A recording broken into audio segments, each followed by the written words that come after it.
Hello, hello, hello, my peeps. It's Thursday and it's a new episode of Chattingz with Bernie. I'm your host, Bernie Dean, and welcome to episode 41. Let me know if you can hear me clearly. Let me know if you can see me clearly, but more importantly, hear me clearly because I didn't get a chance to do any testing today because I was out all day. So, drop a comment, say hello, say hi. Let me know if you can hear me because, again, I didn't do any testing today, right? So, share the live. If you're tuning in for the first time, welcome. We stream live Thursdays at 9 p.m. on both Facebook and YouTube. So, a few of the topics that we'll be discussing tonight are Mario Batali was found not guilty on the in his sexual assault trial that he had. Kelly Clarkson has been accused of spying on her husband, and Andy Warhol's Marilyn Monroe's painting sold for a record-breaking price. And we'll also touch on the death of Kevin Samuels, as well as a few other topics. Hey, Colleen, how are you? Can you hear me clearly? For some reason, my thing isn't coming on, so I can't see what's happening. Oh, there it is. Okay. Okay. Hey, Susan. Hey, Pat. Okay, I think I'm good. Can you guys hear me? Say hello, say hi, drop a comment. Yeah, so we're gonna start with how, I must be drunk. I didn't have an alcohol, but I don't seem to be able to speak today.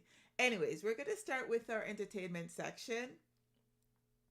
And we're going to start with the death of Barbara Gluten. She is a veteran journalist and playwright from Jamaica. She passed away last night in hospital, days after her husband, Ansel Luden.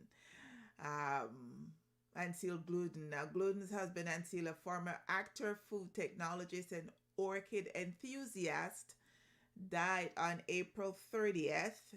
So last week he was 89. They had just recently celebrated 62 years of marriage on April 23rd. So, according to their daughter Anya, she said, "Mom's gone looking for her husband." Miss Barbara was born in 1935. She was a scribe behind the Little Theater Movement's annual pantomime. She's a former features editor at The Gleaner, and she's hosted Radio Jamaica's talk show Hotline from the 1980s, from the late 1980s until her departure in 2015. She was inducted into the Press Association of Jamaica's Hall of Fame in 2013. So we'll say condolences to the family of Miss Gluten. They now have they now have to do two funerals, one for the husband, one for the wife. So I'm assuming that both funeral, they'll both be buried at the same time, side by side, or in the same but he died suddenly, and I guess there was no indication of whether or not she was sick. So I'm assuming that she died suddenly as well. I guess some would say it's from a broken heart. Colleen says, "Sure, right, can't live without him." I mean, after 62 years of being with somebody and they pass, I would assume that, it's some, I've heard it being described as you lose a limb. It feels like you're losing a limb. So we're going to move on to the other, person that died recently was Kevin Samuels. He died suddenly of a heart attack last Friday. Now, he's known for his controversial relationship advice, and he died suddenly in his apartment. Reports are that he died while in the company of a woman he met the night before and took home. Needless to say, due to his polarizing and controversial relationship advice, as you can imagine, there's a lot of people who have a lot of negative things to say about him. Some are saying that, karma reached him. Some are saying that, you know, he's one of the few people who have died recently where it's mostly negative comments that people are talking about. not really good comments about him. A lot of people have been ridiculing him and stuff on the way he died and all of that stuff. So we hope he rests in peace to Mr. Kevin Samuels. And we're moving on to Chef Mario Batali. So on Tuesday, he was cleared of all charges that he groped a woman at a Boston bar, which is a very important victory for him because there's been several allegations of sexual impropriety that have surfaced against him in the last 2 to 3 years. And because of that, he lost a few of his businesses, lost a few shows that he was on, and all of that situation. So the Boston Municipal Court Judge James Stanton found the chef who would waive his right to a trial by jury not guilty of indecent battery and assault after a criminal trial that lasted less than 2 days. If found guilty, he would have been sentenced to 2 years. Now, it's not that he was found to not have committed the crime. It was found that the judge thought that his accuser was not credible. So that's where that little fine line, okay, was he guilty, was he not guilty, or whatever? No. It's not that the judge basically said his accuser was not credible because they found texts where she was having a conversation with her friend, and in the conversation with her friend, she said that they were talking about how to zhuzh up the accusation so that it's more believable, and she need to play it up more for the media and all of that stuff. So also she's saying that the part of the groping occurred when they took pictures, but according to the judge, in the picture it shows that Mario was not standing close enough to her to grope her. So that's another situation where that came out as well. So it's very interesting. It's very interesting what's happening with that. So again, the credibility of the witness. I think he has a couple more cases that he has to go through and stuff, because again, she said that he put his hands between her legs while they were taking selfies at one of the restaurants, but based on the pictures, they said pictures tell 1,000 words or say 1,000 words. In this case, the pictures told the truth, and the judge found her to not be credible, so he got off. And as I had mentioned last week, the Johnny Depp and Amber Heard trial, that's on hiatus this week. So they will be back next week, and I'll give you guys another update of what's happening next week with that trial. Moving back to Jamaica, Trevor Nairn, a revered artistic director, passed away this past week as well. He was 73. Trevor played football for Campbelltown in the minor league and was also league champion in 1966. He had many groundbreaking entertainment productions. Apparently, he had been very seriously ill in the past few months. He's very successful. Some of the plays that he's directed in the past 3 decades included Ecstasy, Intermission, Friends, The Last Stand, Oliver and Pinocchio, and Breadfruit Kingdom. And he was awarded the Order of Distinction Officer Class National Honor in 2010 for his contribution to the development of Jamaican theater. He also worked in the film industry as well. He was one of the consultants for the 1995 dancehall movie Clash, with which stars Giancarlo Esposito and Jasmine Guy. Hello, Gaming with KK the Savage. How are you? Thanks for tuning in. And we're going to touch on Kelly Clarkson. Now, I thought this was quite interesting because I knew she got divorced. The divorce was finalized a couple of months ago. However, I didn't really look into what the divorce terms were. I didn't look to see what the terms were, but because of her husband or ex-husband is taking her back to court, I, went and digged a little further to see what the terms were and such. And yeah. So in the divorce, the husband was awarded $115,000 a month in spousal support. Now, why he took her back to court was because he is still living in the marital home, and he was given the approval to live there until June. Now, he took her to court because he thinks that that Kelly is spying on him using the security cameras in the home. So apparently there's 13 security cameras both inside and outside and among and on the grounds, and he thinks that Kelly's using those cameras to spy on him, and he took her back to court to get the judge to get her to disarm them and not use them, and she's supposed to show proof that she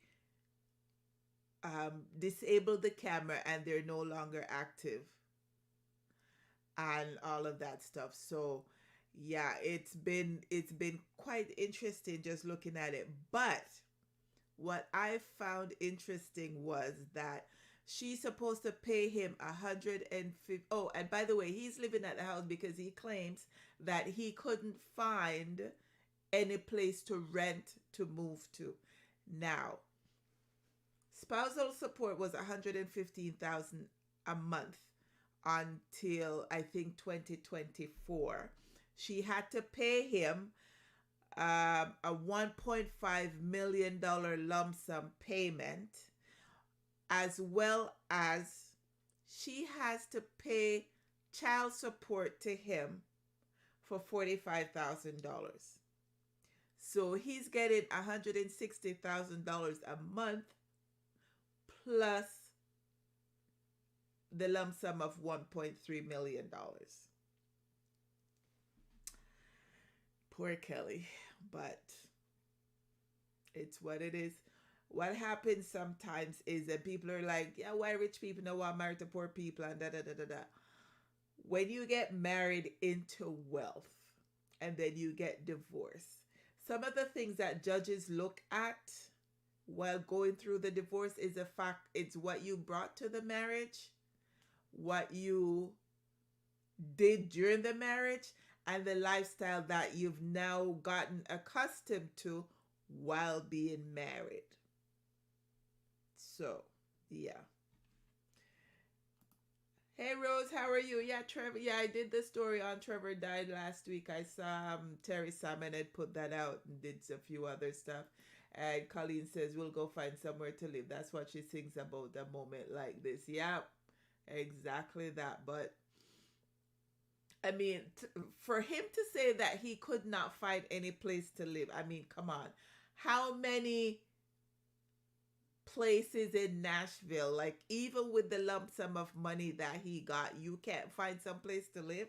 Seriously? Yeah, no, he's just being I think he's being vindictive in that sense, but it is what it is. And this particular painting by Andy Warhol, it is iconic shot sage blue Marilyn. It set a new record earlier this week when it sold at auction for 185 million USD. Sorry, 195. The hammer price was 185, and then the buyer's premium brought it up to 195. This painting was done in 1964. The buyer was a person by the name of Larry Gagosian, and prior to this, it was a Picasso painting that had sold for 179,000 version. Oh, that sold in 2015. That was the highest priced painting. But now this Marilyn Monroe, it's called Shot Sage Blue Marilyn, and it's part of a 5 painting series. that Andy Warhol did, which and they're all referred to as the shot Marilyn's. And that particular one, 195 million USD sold earlier for this week. So that's the entertainment section for this week. We're going to move on to our sports section. Right now, I know the Maple Leafs are playing. I don't know what the score is. I know it's game 6, so it's either win and move on to the second round or lose and lose and go on to game 7. So game is tied 2-2 in the second period. Fingers crossed for the Maple Leafs to win.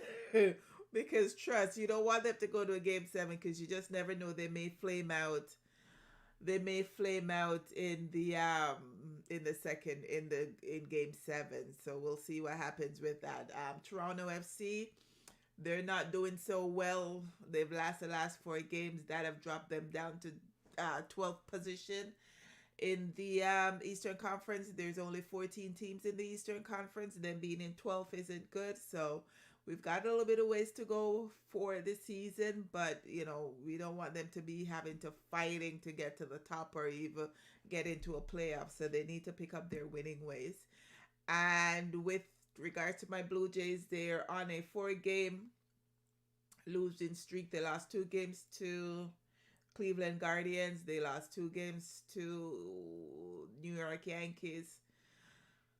And I think prior to that, they won 1 and then they lost another 1. So they're on a bit of a losing streak. They're playing Tampa Bay Rays tomorrow. They're off tonight. Because of the recent losses that dropped them to 3rd in their AL East.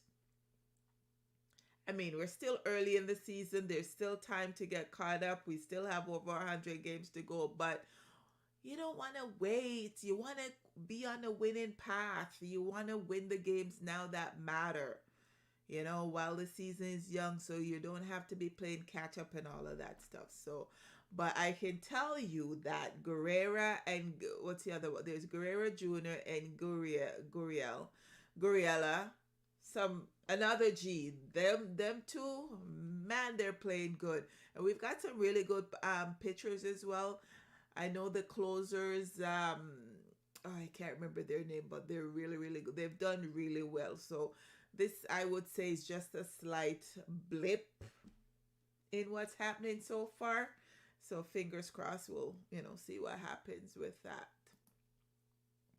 Gotta touch a little bit on soccer because I had a good laugh when I read this story. So Marcelo is a Brazilian defender who's playing with the club Lyon in Europe. So he was forced to play with the reserves after farting and laughing about it in the dressing room. So Marcelo was considered one of the leaders of the team and had signed a new contract a few months before the start of the season. But the club described his actions as inappropriate behavior. Yeah, he was caught laughing during Captain Leo Dubois' speech to rally the troops following the game, which didn't go down very well with either the manager or the sporting director. Also, according to other sources, he was also disciplined by the club for repeatedly farting among his teammates in the dressing room and laughing about it. So, can you imagine? Laughing on and farting got you demoted from the big leagues to the minor leagues. Laughing and farting, I don't understand. There's that thing that if you're Jamaican, let fart be free. And I know I read another story a couple of weeks ago where a girl had to be taken to the hospital because she wouldn't fart in front of her boyfriend, and it built up and she had to be sent to the hospital. And now this guy is demoted for farting and laughing. I want them to fart them did stink if that's why them demote him. But I just thought it was quite funny. I thought it was quite funny. If you see me looking, I'm keeping up on the Philadelphia game. They're playing Miami right now. Miami is up 89-72. And Miami is also up in the series 3-2. So, fun fact, Philadelphia is going to lose tonight based on the score that's going on right now and the amount of time that's left in the game.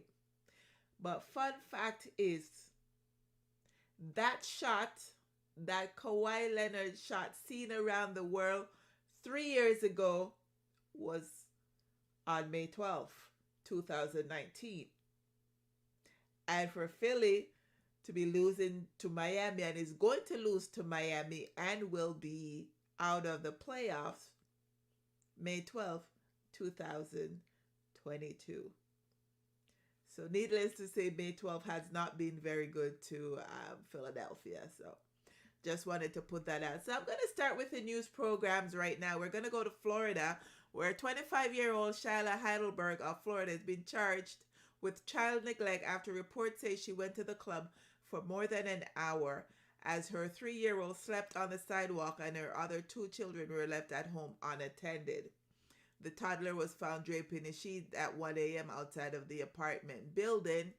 The officers then located Heidelberg's 2 other children asleep at the home. The 3-year-old was discovered by a security guard outside of the building. When Heidelberg arrived back home, she was caught and admitted to officers that she left the children in the home to go to a nightclub. The woman has been charged with 3 counts of child neglect without great bodily harm and was later released from custody. She has since denied leaving her children in the home alone to head to the club. She said it wasn't true. I have proof that I wasn't in the club. She claimed that she has surveillance photos from her Ring doorbell confirming that she didn't leave her young children at home alone. So my girl wanga party, and they found the kid outside of the building. So how did she, covered under a sheet? So how did the child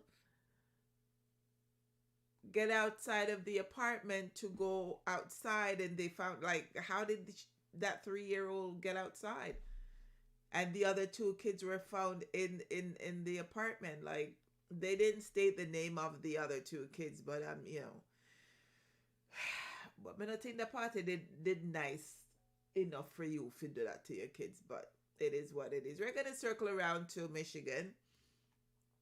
And a Michigan man who left his car at a dealership for an oil change and tire rotation is being sued after his vehicle was involved in the death of one of the dealership's employees. Sergio Enrique Diaz Navarro took his red 2019 Wrangler to a Chrysler Jeep Dodge dealership in March, and the 19-year-old lube technician Daniel Thompson worked on the car. After the service was complete, the vehicle lurched forward as a young employee attempted to operate it, crushing 42-year-old mechanic Jeffrey Hawkins against a cabinet. Apparently, Thompson had lowered the Jeep from the vehicle lift and then tried to start the car and let it idle to ensure there were no oil leaks around the filter. Thompson reached into the vehicle and pressed the brake with his right foot, keeping his other foot on the floor. He pressed the start button. When the vehicle did not start, he took his foot off the brake and depressed the clutch pedal. He again hit the start button. This time the Jeep started. He removed his foot from the clutch, still standing outside the vehicle. The vehicle lurched forward. Hawkins was taken to the hospital where he succumbed to his injuries. Diaz Navarro and Thompson were both sued in a Michigan court in March.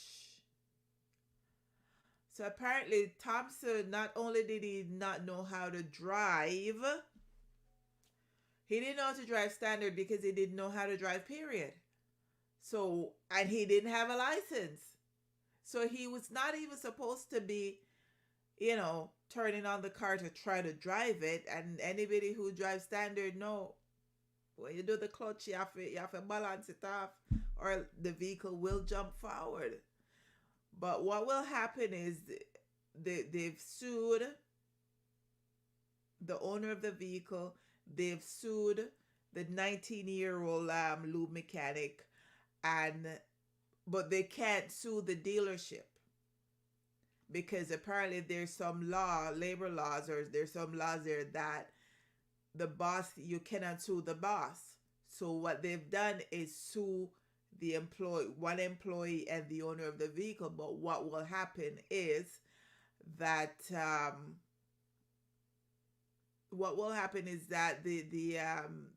the owner will be responsible, but the dealership insurance company will end up paying whatever money is to be paid out, because the court case is going forward in a way in which Diaz Navarro and the owner of the vehicle will be indemnified. So it'll end up being that the dealership's insurance will pay for it, and they're seeking in excess of $15 million. That was quite interesting. Quite, but imagine you carry a car, go get an oil change, and the next thing you know, somebody did, and you're in a lawsuit. Like, I don't understand. If you're just joining, say hello, say hi, Dan, Michelle, Danielle. Say hello, say hi, Penny. Let me know what's happening. So we're staying in Michigan, and this particular story, y'all know, if you watch every week, there's always a new terminology. There's always a new thing, something that I'll discover, and I'll come and bring it and tell you guys and all of these things. So I found a new term. It's called genetic sensation attraction, and I'm going to read the story, and then you'll get the gist of the GSA, genetic sensation attraction. And apparently Maple Leafs are up 3-2 at the end of the second period. So hockey, basketball, Miami's up 11 with 2 minutes and 33 seconds to go. They're up by 11. So we're staying in Michigan, and this Michigan mother has no shame in her game after admitting that she fell in love with her biological son, and that a genetic sensation is a cause of the physical attraction. Okay? So 57-year-old Kim West gave her son Ben Ford up for adoption when she got pregnant as a teen back in the 80s. 38-year-old Ben Ford managed to find his mother 8 years ago after tracking her down, which is when the love connection was formed. After meeting, they became bonded, eventually leading them to a sexual relationship. Although Ford was married, he left his wife to form a relationship with West. Reports noted that the odd pair went public in 2016 as West bragged about engaging in mind-blowing sex with her child. Although they're public with their actions, they try to keep it low-key because it's illegal, West said. This is not incest. It is GSA. We are like peas in a pod and are meant to be together. She related it to genetic sexual attraction, which was a term first acknowledged in the 80s by Barbara Gagnon. Gagnon operated a support group based in Chicago for newfound relatives and adoptees. She called the term GSA after realizing that several people in the group became sexually attracted to family members that they initially met as adults. At a genetic level, we are conditioned to find people who look like us attractive, Sweet stated. We have an almost tribal connection with family members with similar features. At the same time, people who are adopted or fostered feel deeply rejected. They have experienced a profound wound which isn't easily healed. She further explained, so when a son meets his birth mother, he feels a great rush of need. There's an attraction and a longing there, and when it's combined with the appeal of genetic similarity, it becomes a very powerful and complex cocktail, which is incredible incredibly seductive. Despite experts' advice, West and Ford's love and sexual attraction for each other remain the same.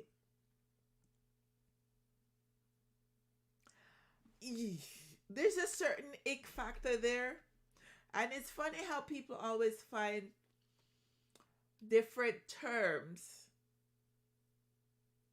for things that they know aren't right. So instead of calling it incest, which it is, mother having sex with her son, they're calling it GSA, genetic sexual attraction, equals incest. Point blank, period, done. There's no other word. There's no other term that's going to make it different or make it anything other than what it is. Incest. Anything else equals incest. That's it. All done. Moving on. We're going to go to Alabama. And police said technology made it extremely easy for 28-year-old Gregory Turner from Mobile to secretly record his co-workers after they say he put a camera in a bathroom. We haven't had anything with this specific type of camera, and I imagine this will happen more and more as technology gets advanced. Apparently, he placed a pen camera right by a toilet in an employee-only bathroom at an unnamed Daphne store when a fellow employee found it Monday morning. When asked why he was secretly recording himself and the other employees, he stated that he intended to put it on his OnlyFans account, and he had intended to post videos of himself using the bathroom. And how they knew it was him, that particular person that had put the video there, the camera there, was because the said camera recorded him setting the camera in place. So that's how they found out.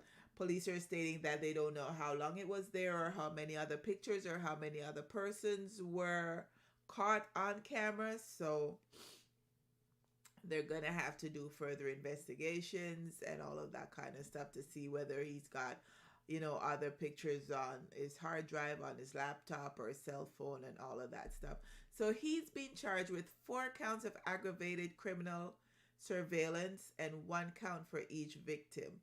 He bonded out of jail on Tuesday. Then, sir, you could have put the camera at your house so that it would only record you. So that it would only record you using the bathroom. Why you had to do it at work, sir? Sir, that was not nice. So anyways, Philadelphia lost their game. Yes, Miami is moving on to the Eastern Conference Final, and Philly is going home. Embiid will go cry tonight. Embiid will go have a cry tonight. Yes. Anyways, if you were keeping up on what's happening in Jamaica recently, you would have found out that for the past couple of days, most of the island was without water. And they were without water because NWC workers went on strike. Now, that has happened in the past. That's nothing new. Sad to say it's nothing new. Sad to say that there are homes still in Jamaica who don't have regular water. And I mean, people say, oh, Jamaica is a third world country and that's expected. But there's still places in Canada and the USA as well that don't have proper running water. So, I'm not going to bash my Jamaica like that. But the strike by the NWC workers was an illegal strike. But the fact that part of the story that caught me was the fact that there's been a compensation review that has been going on and a reclassification for their jobs that have been going on for 10 years. Not one, not two, not three, but 10 years. So these workers have been waiting for a pay increase and a job reclassification for 10 years. Now, the part that got the workers upset was the fact that the OUR granted the NWC approval to increase water rate by, I think, about 11%, right? But there's not yet an agreement in place for the employees to get a pay raise. So the employees are saying, if water rate go up, labor rate must can go up too, because there's no way that water rate is supposed to go up. So I go pay more in a water, but my pay now go up. So that's the essence of that. So that water strike caused some schools and businesses to close and all of that stuff. But I know last night water came back in some areas, and this morning water came back in some areas. People who had tanks and stuff didn't really feel, it didn't affect them because they got tanks, they got water in their tank that could have lasted them for a little while and stuff. But people who don't have tanks, they were the ones that were most affected. So, it's water is back, which is good. So we're going to move on to Miami. And I don't know if you recall last year when the beachfront apartment building collapsed, killing over 98 people. I think only one person survived and things. So they've reached a settlement for $997 million, at least $997 million. Okay. There's approximately another $100 million that they will recover for the victims and stuff. So, I mean, you can't bring back life. People, them dead already, them dead and gone. But, I guess there'll be some solace for the family, monetary wise and stuff, that'll help them get through, the situation and stuff. A final report on the cause of the collapse of the building has not yet been issued, but they're stating that the building structure was degraded, and they're still looking into what happened. The compensation came about because of the lawsuit that was filed against the developers of the building and such. So kudos to them. I mean, that trial and that settlement went quick because it was last summer. It's a little less than a year when the building collapsed and everything, happened. But yeah, sad for the family. But we're gonna move on to Australia, and this particular item was very, very interesting. So I'll read along. You can tell me your thoughts. A mom of two has been mocked on social media after revealing she left her longtime husband of 14 years for a man she believed to be her soulmate, only for him to promptly reject her. So Amanda Trenfield has been described by critics as a self-destructed sociopath for writing about the emotional saga in her new book, When a Soulmate Says No. And an excerpt from the book was published in the Sydney Morning Herald last week, and that sparked ridicule from readers who claimed the rejection was karma for the fact she had blown up her own marriage. Oh, hey, Lindsay, how are you? Thanks for checking in. Lindsay said there were a couple Canadians who lost their lives in that building. Yes, there were. So their family would have been a part of the would have been a part of the. Are you not hearing me? Hold on. Lindsay said sound. Are you not hearing me? You guys not hearing me? It doesn't show that there's anything wrong on my end. Well, let me know if you're not hearing me because everything seems to be okay on my end. Hey, Enid, I see you checking in. Let me know if you guys are not hearing me because, yeah. Okay, so in the extract, Trentfield describes an electric encounter with her so called soulmate, which occurred while she was at a dinner party with her husband. Are you guys still not here? Okay, Colleen says she can hear. Lindsay, are you not hearing me? Colleen says she's hearing me. So Lindsay, let me know. Because Colleen is on YouTube and she can hear me, but Lindsay's on Facebook and she said she can't hear me. So I'm not quite sure what's happening on Facebook. I am not sure what's happening on Facebook because YouTube is able to hear me. So that's a little bit weird. That is weird. Oh, the sound's back. That's weird. I'm not quite sure what happened on Facebook.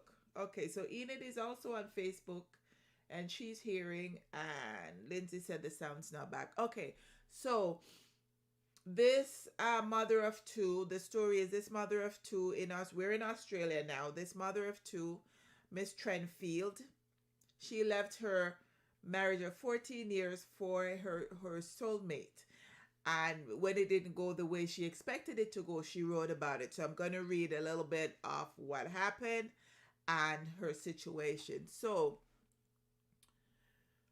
in the extract, Trentfield describes an electric encounter with her so-called soulmate, which occurred while she was at a dinner party with her husband.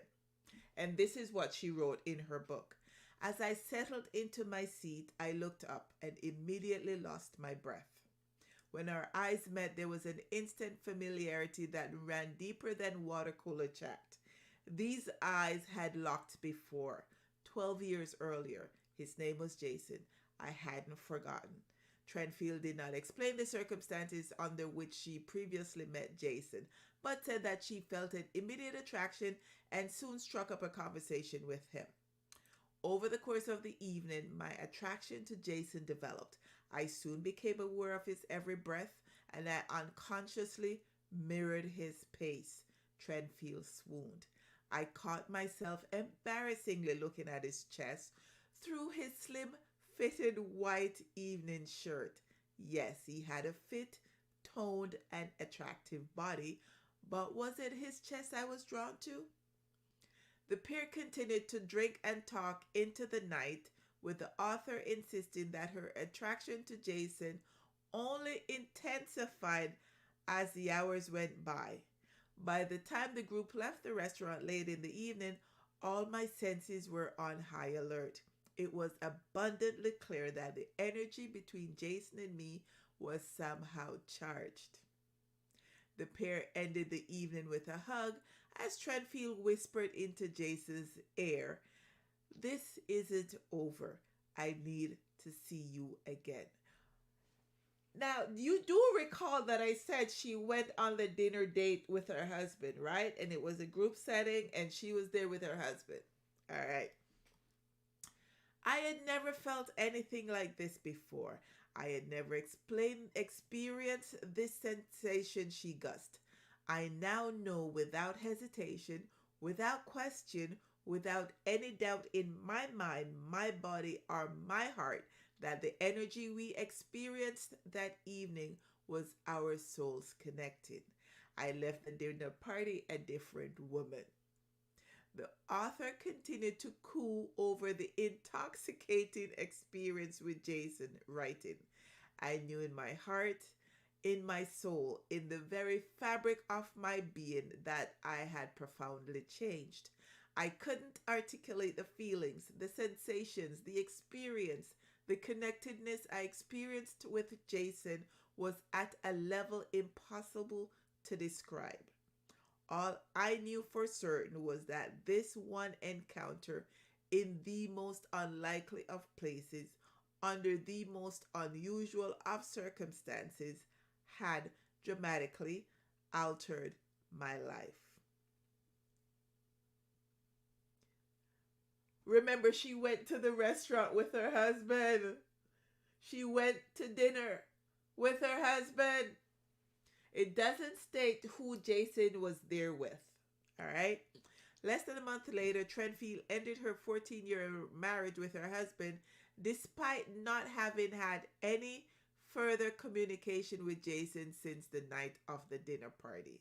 The woman who had also always been so careful, so planned, so organized, and so clear about the path her life would take had just made the most dramatic decision of her life, one affecting those dearest to her, her family, Trenfield candidly wrote. In spite of her memoir's title, the passage printed in the Australian newspaper ended on a cliffhanger and left out the part where Trenfield gets rejected by Jason. The piece quickly went viral on Twitter, with many seeming to enjoy the prospect of Trenfield's heartbreak.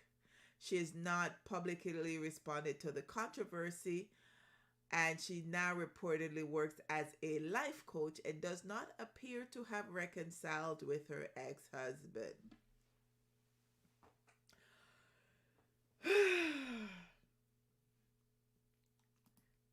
Lindsay said she found lust. Who could she have found? But the lust was not reciprocated. It's not like I could understand if after the dinner they had met up again and something had come up and there were additional sparks and all of that situation. No, nothing happened. The woman went to dinner, saw the man, lusted after the man, and all of these things. And then a month later, she left her husband. And then it was after she left her husband that she reached out to the other guy somehow. They didn't, the excerpt that they put in the newspaper didn't indicate how she reached out to the other guy. But she did reach out to him, and he rejected her, stating, whatever. So now she ended her 14-year marriage. The guy she liked didn't like her that way. Now she's alone. So I don't know. Hey Barry, I see. Oh, I have. I need some tickets. I gotta message you, or if you can DM me. I have some tickets requests for you, so I have to meet you and do that. Anyways, we're gonna leave Australia and the crazy lady and go to California. California couple has been arrested for murdering their son, Amari Mendez. Ricardo Mendez, age 27, and Antonita Miller, age 24, have both been charged with torture, assault of a child, and murder. The couple from Barstow, California, were arrested by cops on Tuesday. The day before Amari's aunt, Leslie Mendez, said the pair had showed up unexpectedly at a family home at 7 p.m. in nearby Pomona with their two other children. They chillingly claimed Jamari was with Miller's mother while the 1-year-old tot was still in the couple's car bundled under a blanket. They both walked inside like nothing happened. She said the boy's parents stayed behind while she and her sister-in-law rushed the tot to hospital. However, despite efforts to revive him, Jamari was tragically pronounced dead by doctors. The Barstow Police Department launched an investigation into the boy's death after noting his injuries were consistent with ongoing abuse. The cops said little Jamari's body was covered in lesions, bruising, and burn marks, and some of the injuries appeared to be in different stages of the healing process. During a search of the couple's house and car, police said they found evidence of items used in Jamari's alleged horrific abuse, including a torch lighter. It is understood that Jamari died at home in Barstow before the parents drove to see their family in Pomano. Oh, thanks, Barry. You know, some people sometimes you have to wonder about some people and what they do and how they do. Like sometimes you really have to wonder because how you're gonna kill your son, drive with the dead body to your family home, and just go into your family's house and start thing like nothing happened.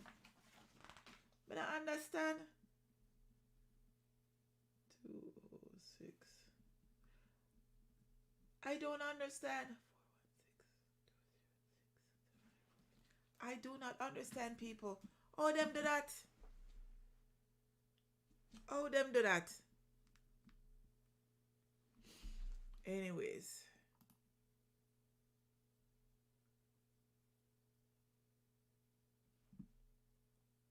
Anyways. We're going to move on to Florida. Polk County deputies arrested a 19-year-old Lake Wales man Thursday for shooting and killing his own mother.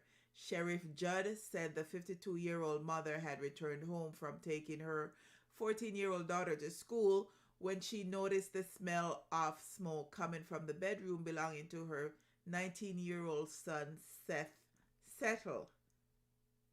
Judd said Settle's mother told him to stop smoking and close the door.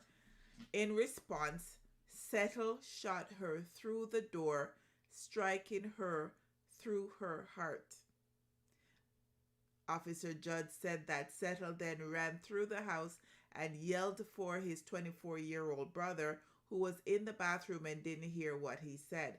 Meanwhile, Settle went to a friend's house and said he accidentally shot his mother. Officer Judd said Seth fled past her, didn't help, didn't dial 911, hollered something to the brother on the way out of the door. When the older son left the bathroom, he looked for his mother. He found her unresponsive in the home's game room, and he didn't know what happened because he didn't hear the gunshot and his brother wasn't home. Judd said when EMS arrived, they initially told deputies the situation appeared to be a medical event.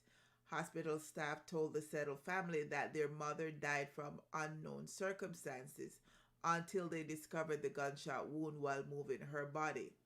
One of the nurses noticed all of a sudden there's a small amount of blood. At 11:04 a.m., the hospital called the sheriff's office saying the mother had suspicious injuries. Deputies then responded to the Settle home while the victim's husband and their children were mourning their mother's death. Deputies later arrested Settle, who told authorities that he was holding the gun to his head when his mother walked into his room. Judd said that the suspect told detectives the gun accidentally went off. However, the officer said he doesn't believe the story, and they think that the son was upset that the mother told him to stop smoking in the house, and he shot her. Seth told detectives that he threw the gun in a wooded area, but another friend of Settle's said that he took the teen's two guns from the home. Apparently, the friend did not know that Settle had shot his mother and said he was only removing the gun to prevent the 19-year-old from hurting himself. Apparently, Settle bought the gun on the streets. They don't know why he bought the gun on the streets and for what reason, but at the end of the day, he shot his mother because she told him to stop smoking in the house. There's got to be something in the water. We're going to move on to New York, and a teenager has been arrested for allegedly raping a young mother in front of her toddler during a terrifying home invasion in Long Island. The 14-year-old, whose name will not be released because he's a minor, reportedly broke in the Mastic Beach home with an accomplice. Investigators said the 23-year-old mother heard noises from downstairs and locked herself and her 4-year-old daughter inside an upstairs bedroom. The alleged rapist and his accomplice, who was yet to be arrested, then broke down the door and began the terrorizing attack. The accomplice allegedly gathered items to steal, while the 14-year-old reportedly raped the mother in front of her child. He also allegedly strangled her, slashed her face with a switchblade, and stabbed her in the chest. After the two suspects fled the scene, the distraught mother ran for help to a neighbor's home with her child in her arms. The teenager was eventually taken into custody and charged with rape, criminal sexual act, assault, burglary, sexual abuse, strangulation, and endangering the welfare of a child. After the traumatic experience, the young mother was taken to a hospital where she received staples in the chest, head, and face, and was also treated for emotional distress. And the teen was identified because of the CCTV surveillance cameras in the neighborhood. So cops were able to go door to door and got the surveillance video, as well as once the story came out, they received tips and they used DNA evidence to link the suspect to the crime. Apparently, he is pleaded guilty to all 14 to all charges. He will be tried as a juvenile and faces a maximum penalty of 10 years. Lindsay says, sad. And what is wrong with these young people? I'm telling you, there's something in the water. Something is in the water. So the Maple Leaf game is now tied to 3-3 in the third period. Something is in the water. But we're going to go to Alabama. And if you remember last week, the story was about the Alabama former jail guard who helped the inmate to escape. This week, they've been caught. Yeah, Enid says so sad. So they've been caught, and so former jail employee Vicky White has died Monday after she was apprehended along with murder suspect Casey White in Evansville, Indiana. This ended a 10-day manhunt. Apparently, they were spotted at a hotel in Indiana. People called it into the cops. They then were led on a car chase that ended it with a wreck. They were driving a Cadillac. They were at first driving a Ford, I think it was a Ford Escape or something. Then they got rid of that car. They got a Caddy. They were driving to a Caddy. And they're saying that Vicky was hospitalized with very serious injuries from a self-inflicted gunshot wound. They don't know how long the pair was in that area of Indiana for. The pursuit lasted for just a few minutes. Vicky died from the gunshot wound. So apparently she shot herself. They took her to the hospital and she succumbed to the wound. Well, it's funny because one story said that she died. Another story said that, she was charged with forgery and identity theft for allegedly using an alias to buy the Ford Edge and all of those stuff. But apparently nobody was injured as a result of the escape. Nobody was injured during the chase. Vicky, however, is the only person that died on Monday when they were caught. And she died in the hospital from the self-inflicted wound. And what's his name? Casey White. He's now in Lauderdale County to be arraigned. And they state that, he'll never be getting out from out from jail again. But again, as I said last week, Lindsay said I didn't know she died. Yeah, she shot herself. They took her to the hospital and she died in the hospital. I'm not sure what she expected running off with a convict. People are so weird. The power of I can tell you that love is never ever gonna have me go to a jail to break out. Anybody out of jail and put my life at jeopardy and then have me kill myself. Uh-uh. Last week I talked about it. And I remember Bob talking, the love this and that and whatever. It's like, man, no. But see, she couldn't face the prospect of going to jail. That's why she killed herself. She could not face the prospect of going to jail. But when every action have a consequence, every action have a consequence. And her action, remember, the lady worked in the prison system. She was retiring. She had a house. She was going to get a good pension. The house was all paid off for. We all dream of not having to pay mortgages. She did not have to pay any. It was paid off.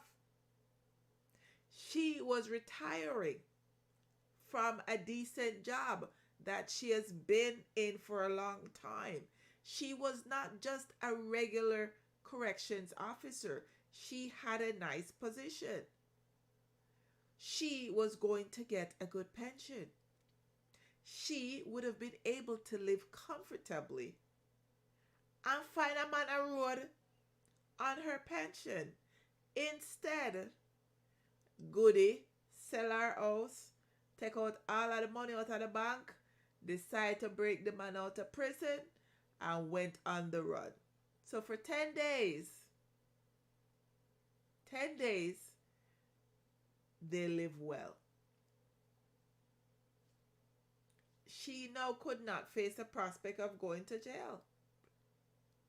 She could not face the prospect of being behind bars. The said bars that she was on the other side of for the past, she's been in the prison system for over 20 years. So she was on the outside of the bars. She couldn't face the prospect of being behind the bars. She decided to shoot herself. She ended up dying in the hospital. But she wanted to die famous. Well, she died infamously because she will always be remembered in Alabama. She will love. They say love make you do stupid things, but I ain't doing that. I would never be doing that one. Anyways, we're going to leave Alabama and go around to California. 3 children were found dead at a Los Angeles home over the weekend, and their mother and the teenager were arrested. Apparently, 38-year-old Angela Flores was recently arrested and charged with 3 counts of murder for reportedly murdering 3 of her children on Mother's Day. She allegedly killed her 12-year-old daughter and 2 of her sons with the aid of her 16-year-old son. Apparently, she has 7 children. She killed 3. And apparently, her 16-year-old son helped her to kill 3 of her kids.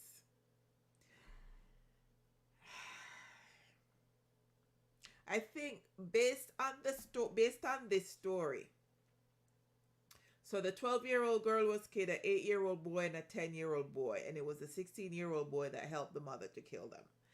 And based on what the paramedics have said, and based on what the neighbors have said, with her screaming and the way she was carrying on, and all of that situation, even the neighbors are stating that they didn't know that she lived in the house because they've never seen her. They don't go out.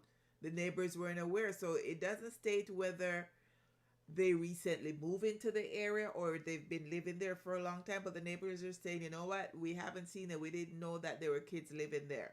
She actually admitted to killing her children in the statement, but it was not immediately known whether she had a lawyer, whether she speak on her own behalf, or what the situation is said.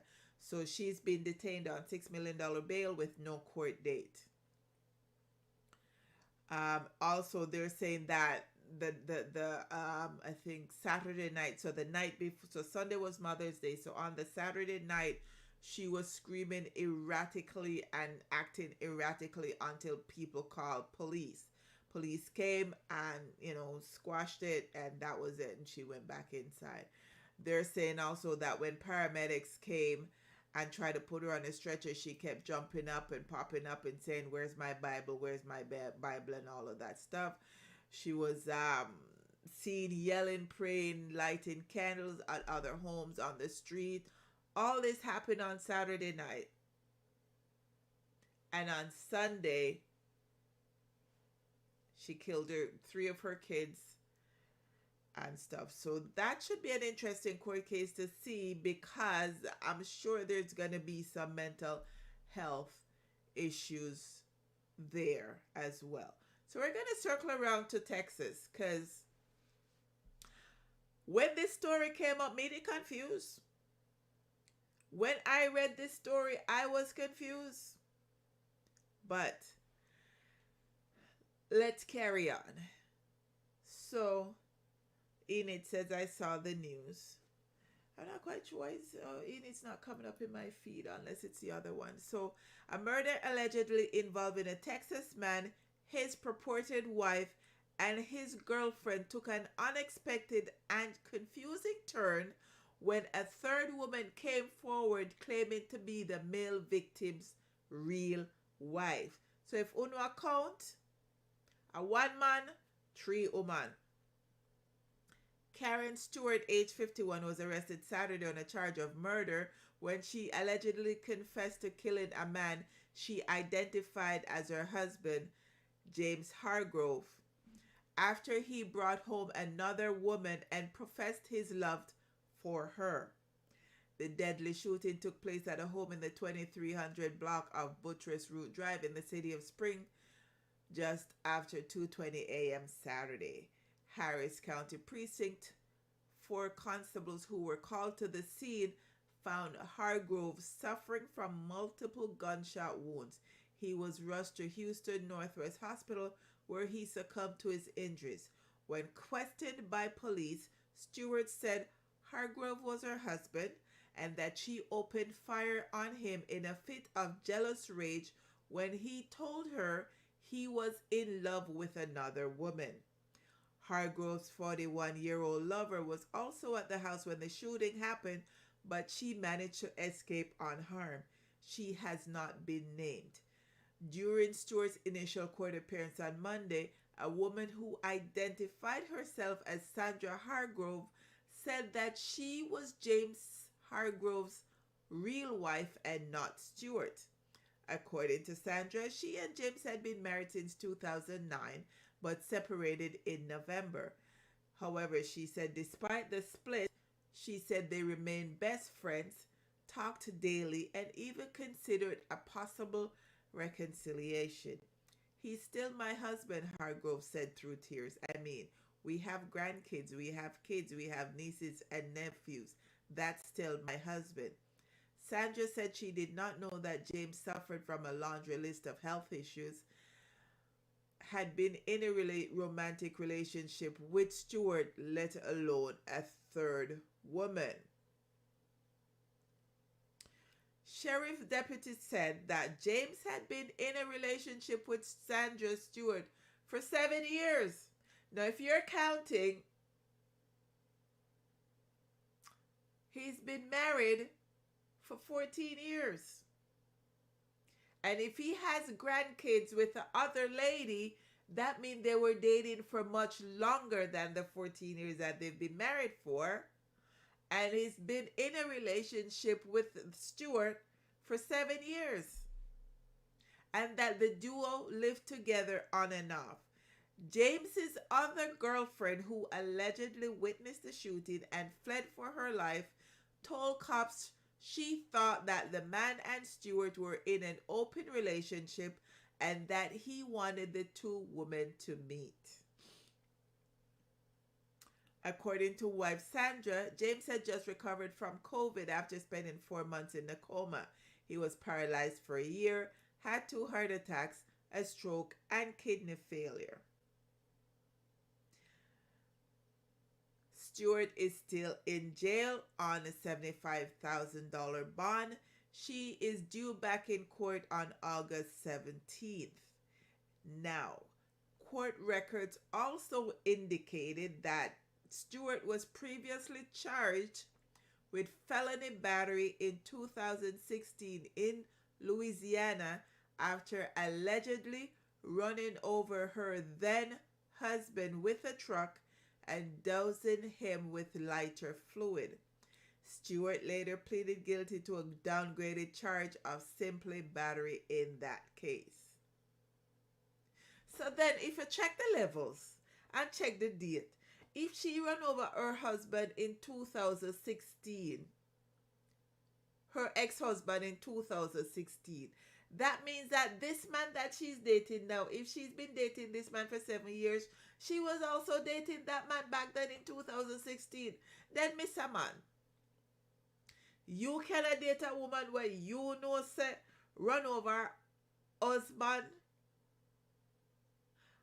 and throw fuel upon him and throw light upon him and still go date them. This is crazy. Hey, Gareen, thanks for checking in. This is crazy.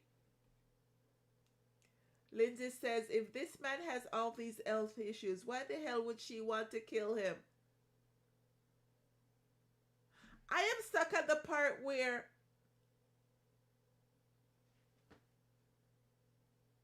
Lindsay said, give him time, he would have soon dead. That is true. That is true. But I am stuck on the fact that how did the wife of 14 years not know about the girlfriend of 7 years? That part. And then did the man not know of the woman's past, that the fact that she ran over her ex-husband with the car and pled guilty to it? And I don't understand. I don't understand. So you can imagine now, you hear say your husband dead. And you hear say his wife kill him. And you're thinking, oh, but I'm his wife. So how could his wife kill him and I'm his wife? And then when you show up, you hear that there was also a girlfriend involved. Nah, man. No. If me and my husband left and him dead to me too. Why am I? That is no. We're gonna go to Jamaica, where some things have been happening at the old house in St. Thomas. So there's an old large hall that's located in a dilapidated building across from the Moran Bay Police Station in St. Thomas. And they've been tearing down the dilapidated building, and they're finding things in there. They're finding coffins. They're finding dead, skulls and bones and all of these things. And they're finding them in different rooms in the building. So they found one set and they called the police and all of that stuff. And then in further demolition of the building, they found more bones. And in further demolition, I think now they said that they found maybe 3 or 4 skulls they found. And the coffin shows it's like a whole dead person laid down in the... Me want to know what them did I do up in the lodge. Me want to know what them did I do up in the lodge with them, the dead body and the bones of the dead body. I would like to know. Apparently that building has been there since about the 16th century. So the 16th century would have been from 1502, in the 1500s. That would be the 16th century. So it's a very old building. And they're saying that they don't know how long the coffin has been there with the bones in it. So they the bones could have been from the 1500s, from the 16, 17, 1800 till now we in the 2020s. So they don't know, but I found it quite interesting. Enid said this is the one that crazy. I saw it on the news. Yeah, I it's funny because you're watching the news and you're reading stuff and it's like they found one thing and you're reading along and next thing you know, big excitement, they find something else, and next excitement they find something else, and it's like, wow. Lindsay said forensics can't figure that out. That they will. It'll take them a while. You know how Jamaica still with them something, so it'll take them a while to find out. But it's quite interesting. So it was the excitement and something will go on at St. Thomas and thing. I know, so no, because I'm always I say St. Thomas people will no phobia and the best of them and there St. Thomas, you know, say all kinds of things I talk about this thing what them find down there and what's been happening and all of them something. So it's been quite interesting. It'll be interesting to see what happens with it and where it goes. So we're gonna move on from Jamaica and we're gonna go to Vermont. And again, there has to be something in the water because Nathan Carmen, age 28, was arrested on Tuesday on charges. Lindsay said, Obia Parish. Yeah. When men I go up, them say I St. Mary, but since me come and fire now and I go on and whatever me say I St. Thomas at the Obia Parish. Me I know what them say. So Nathan was arrested on Tuesday on charges relating to allegedly murdering his mother, 54-year-old Linda Carmen, in 2016. Prosecutors alleged that he murdered his mother during a fishing trip in an attempt to inherit his family's multi-million-dollar estate. Apparently, he was supposed to inherit $7 million and he killed his mother for it. So according to the U.S. Attorney's Office for the District of Vermont, 28-year-old Nathan Carmen was arrested on Tuesday in connection with a 2016 death. The release alleges that Nathan lured his mother out on a purported fishing trip off the coast of Rhode Island, during which prosecutors believed he murdered her and then intentionally sunk his boat, named Chickenpox.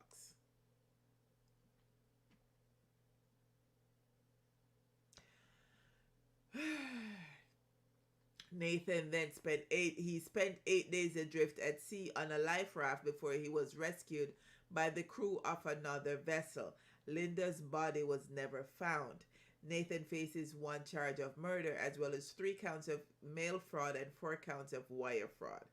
Prosecutors also believe that prior to his mother's death, Nathan fatally shot his grandfather, John Shackles, in 2013 and sought to defraud the estate of his grandfather, its executor, the Shackles Family Dynasty Trust, and its trustees, according to the court documents back in 2016, that Nathan was allegedly the last person to see his grandfather. The pair had dinner on December 20th, 2013. Shackles was found dead in his home the next morning with 3 gunshot wounds to the head and torso.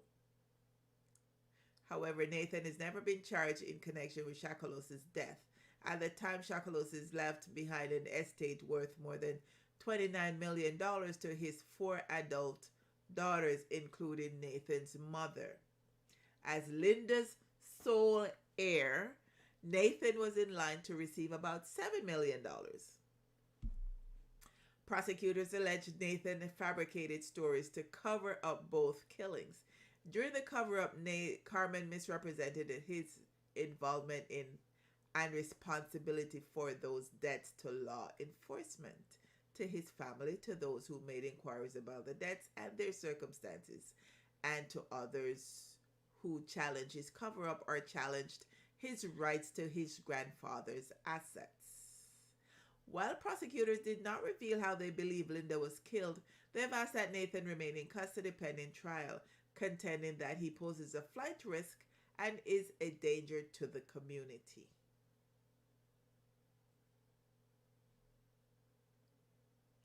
So him not only kill him grandfather for money, him kill him mother for money. Well, where he'll be going, he won't have to worry about money because the government will be feeding him for free. Hey, Dwayne, the government will be feeding him for free. So we're going to move on to New York. And a few weeks ago, back in, I think, what are we in May? So probably end of March, beginning of April, I had touched on the story, this particular story, where this lady was stabbed 50 times, stuffed in a duffel bag, and discarded by the side of the road. And they'd already caught the person that had killed her. So this follow-up story is the reason why she was killed. So the handyman accused of fatally stabbing Queen's mom, Orsolia Guile, and stuffing her in a duffel bag claimed he killed her because he believed she had given him HIV during their torrid 2-year affair. David Bonalla, age 44, who was arraigned on a murder indictment in the vicious April 16 slaying, also told detectives Gayal, a married mom, was cheating on me. She gave me HIV, Bonalla allegedly told detectives on April 20th. She lied to me. She used me. She told me that she loved me. She couldn't be with one person. Bonalla also claimed Gael took a phone call from another guy and said she was going to see him without specifying when. That made me angry. I couldn't accept it, he allegedly said. The married father of 2. Now, did I tell you that the lady's also married and all of this happened while the husband was on a business trip with the elder son and the younger son was in the house but upstairs on the second floor, and Bonalla killed her, stabbed her 50 times in the basement. So, and now I'm finding out that he's also married, the married father of 2 from Richmond Hill, who entered the U.S. illegally from Mexico 21 years ago, is charged with her murder. Apparently, they had gotten into a violent argument, and so the breakdown of that night was that the 51-year-old mother of 2 went to a show at Lincoln Center with friends, then stopped at a local bar, ordered her regular Moscow Mule, and then she went home. She got home about 12:30.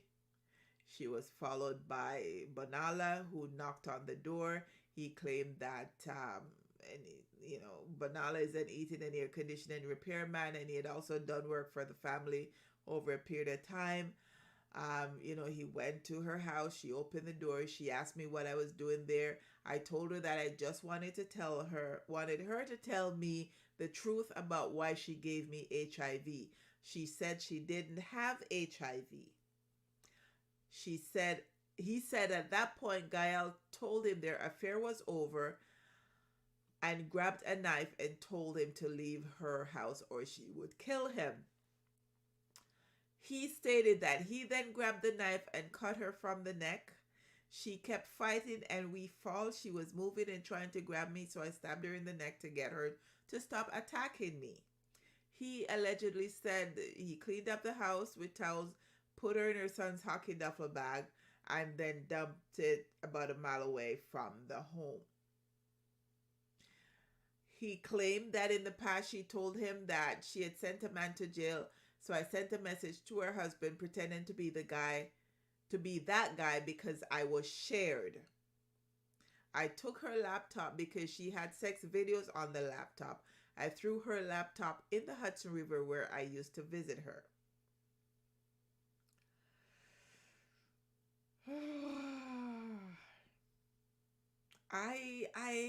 So she not only had a husband that was away on a business trip with her older son, she had a boyfriend that she now told that, I'm done with you, don't want you anymore. He claims that he was upset because he assumed that she had given him HIV. She states that she didn't give him HIV. He also heard her making plans to go on a date with a third guy. So we had the man, in Texas that had the wife and the girlfriend. And this one had the husband, the boyfriend, and another boyfriend. People them active in a them relationship. 1 plus 3. The people them very, very active in a them relationship. Very, very active. Very active in a relationship. But we're gonna go around to South Carolina. And you know, karma come swift sometimes, and sometimes karma takes a while to reach. But in this instance, it came swiftly. So the story is that a 60-year-old man who strangled his girlfriend to death had a fatal attack while burying her in their backyard.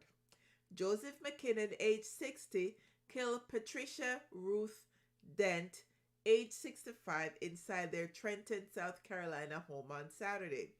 In a turn of events, first responders were called to the home after neighbors reported seeing an unconscious man lying in the yard. When deputies arrived, they found McKinnon laying in the yard. Medical crews were then called to the home to try and revive him. As officials investigated McKinnon's death, they discovered a second body wrapped up in trash bags inside a freshly dug hole in the ground. Investigators then determined the body buried in the makeshift grave was his girlfriend Dent, who had lived with him. Officials believe McKinnon had attacked Dent in the home. An autopsy report concluded she had died by strangulation. Mr. McKinnon then bound her and wrapped her in trash bags before putting her in the previously dug pit. Neighbors told authorities they had also seen McKinnon digging a hole in his yard the day before. An autopsy of McKinnon found he had a cardiac event while working to cover the grave. He had reportedly been nearly done filling the grave when he set the shovel down, walked away, and collapsed. Dent was missing from work at the Mount Vintage Golf Course on the day she died, prompting calls and texts from concerned co-workers that went unanswered. Neighbors were shocked by the news and expressed concern about their safety. Now you can imagine karma, Lady Karma just come quick and fast. Quick and fast, Lindsay say, oh dear, just quick and fast, Lady Karma come.